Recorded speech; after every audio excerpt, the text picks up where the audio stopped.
कसबा विधानसभा मतदारसंघातून हेमंत रासने यांना उमेदवारी जाहीर झाल्यानंतर ते कुणाल टिळक यांना भेटण्यासाठी आलेले आहेत। आपण बघतोय की या ठिकाणी दोघेजण शेजारी शेजारी बसलेले आहेत। दिवंगत आमदार मुक्ताताई टिळक यांच्या फोटोला पुष्पहार अर्पण केल्यानंतर दोघं एकत्र बसलाय। खरं तर तुम्ही नाराज असल्याची देखील चर्चा पुणे शहरात सुरू आहे। नक्की तुम्ही नाराज आहात की तुम्हाला उमेदवारी डावललेली आहे त्यामुळे तुम्ही नाराज आहात अशी एक चर्चा आहे? बघा, आत्ताच मी हेमंतजींना सांगितलं, नाराज नाही पण दुःखी तर आहे। शेवटी एवढं चांगलं पुश केल्यानंतर रिजेक्शनला स्वाभाविक आहे की दुःख होणार, दुःख जाईल। आणि मी मगाशी पण सगळ्या टी व्ही चॅनल्सला सांगितलेलं आहे की परत एकदा कसबा मतदारसंघात भारतीय जनता पार्टीची सत्ता आणण्यासाठी मी कटिबद्ध असेन, पार्टीचं काम करणार आणि जे काही मला जबाबदारी देईन ती पार पाडीन। त्यामुळे काहीच प्रश्नच नाही, काम न करण्याचा प्रश्नच येत नाही। म्हणजे फक्त तुम्ही दुःखी आहात, नाराज नाही आहात आणि महायुतीचंच तुम्ही काम करणार आहात? 100% प्रश्नच येत नाही। भाऊ, नाराजीची चर्चा सुरू होती, तुम्ही भेट घेतलेली आहे। कुणाल टिळक असतील किंवा तुमचे शहराध्यक्ष धीरज घाटे देखील नाराज असल्याची चर्चा आहे।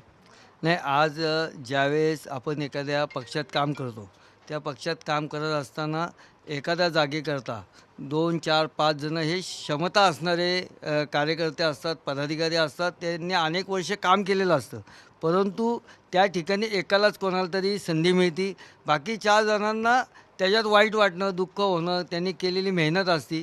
त्यामुळं ते थोडंसं दुःख असणं हे गोष्ट आत्ता आपण स्वीकारलीच पाहिजे। परंतु आता उमेदवारी मिळेपर्यंत ही स्पर्धा असते, त्याविषयीचा जो काही ज्या आपल्या आशा आकांक्षा असतात त्या उमेदवारी मिळेपर्यंत असतात, तोपर्यंत प्रत्येकजण प्रयत्न करत असतो। तुम्ही जर बघत असाल तर अनेक दिवस या वर्तमानपत्रातून चालू आहे, सगळ्या मीडियातनं चालू आहे की आमच्या तिघांची नावं होती, त्याचबरोबर ते जो तो त्याच्या परीने प्रयत्न करत होता, परंतु उमेदवारी एकाला मिळाल्यानंतर त्याच्यात कुठलीही कटुता नव्हती। स्पर्धा ही नक्की होती पण कटुता नव्हती। वाईट हे वाटणार, कारण कोणालाही शेवट आपण इतक्या काम केल्यानंतर थोडंसं वाईट वाटणार, परंतु भारतीय जनता पार्टीचा प्रत्येक कार्यकर्ता पक्षाला प्राधान्य देतो, त्या विचाराला प्राधान्य देतो। आता उमेदवारी हा विषय संपला, आजपासून उमेदवार हा कमळच असेल। माझे सहकारी मित्र कुणालजी हे युवक आहेत, त्यांनी आत्ता सांगितलं की मला दुःख आहे, परंतु ती दुःख मी बाजूला ठेवेल आणि जी नाराजी वगैरे माझी काही नाही, मी पक्षाकरता पक्ष देईल ती जबाबदारी मी प्रामाणिकपणे पार पाडेल, हीच पक्षाची शिकवण आहे। आज ताईंबरोबर गेली 15 वर्ष मी 2002 सालापासून आम्ही एकत्रित नगरसेवक झालो। त्यानंतर आम्ही एकत्रित आमच्या दोघांचे प्रभाग 2 वेळा आम्ही सातत्याने एका प्रभागातनं काम केलं। त्यावेळेस आमचं खूप अतिशय चांगल्या पद्धतीचं अंडरस्टँडिंग होतं।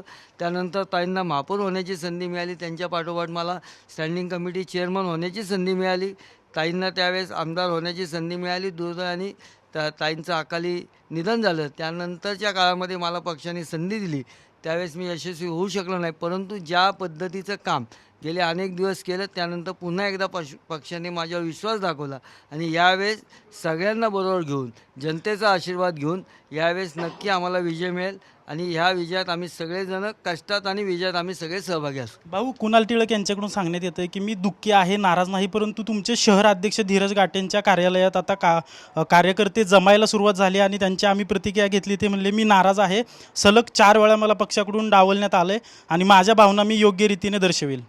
हां, आत्ता शेवट त्या शहराध्यक्ष आहेत, गेले अनेक वर्ष काम करत आहेत, त्यांच्या ज्या भावना असतील ते श्रेष्ठींना सांगतील, श्रेष्ठींपाशी त्यांचं मत व्यक्त करतील आणि श्रेष्ठी आज शेवट आता तो श्रेष्ठींचा कॉल असतो, ते श्रेष्ठी त्यांच्या पद्धतीने त्यांच्या काही असतील शंका कुशंका त्या दूर करतील, त्यांना कशा पद्धतीने न्याय द्यायचा। पण त्यांच्या नाराजीचा फटका तुम्हाला बसू शकतो असं आत्ता आपल्याला म्हणता येणार नाही। आज पहिला दिवस आहे, आत्ताशी 2 तास झाले, त्यानंतर ही स्वाभाविक काही रिॲक्शन्स असणं।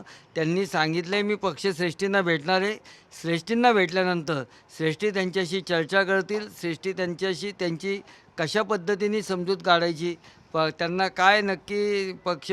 तुम्ही उमेदवार म्हणून आज त्यांची भेट घेणार आहात? नाही, आत्ता मी आज पहिल्यांदा मी कसबा गणपती, दगडूशेठ, तांबडी जोगेश्वरी यांचं दर्शन घेतलं, बापटसाहेब आणि ताईंच्या घरी आणि केसरीवाडी या 2 ठिकाणी आणि मोतीबागेत या ठिकाणी आज मी जाण्याचं ठरवलं। हे सगळं झाल्यानंतर आता मी 2-3 तास झालं या सगळ्या विषयात आहे। यानंतर मी रात्री सर्व आमच्या नेत्यांशी फोनवर निवांत बोलेल, ते जसं सांगतील त्या पद्धतीने मी त्यांची भेट घेणारच आहे. परंतु आत्ता आम्ही फोन केला ते थोडेसे कुठेतरी बाहेर आहेत, त्यांचं एक काही काम आहे, पण उद्या मी त्यांची नक्की भेट घेणार आहे. नक्कीच धीरज गाटे यांची उद्या भेट घेऊन त्यांची नाराजी दूर करण्याचा प्रयत्न करणार असल्याचं हेमंत रासने यांच्याकडून सांगण्यात येतं आहे.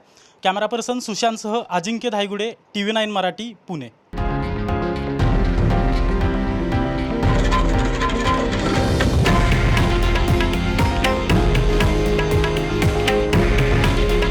हे आहे देशातील नंबर 1 न्यूज नेटवर्क आणि आपण पाहत आहात TV9 मराठी.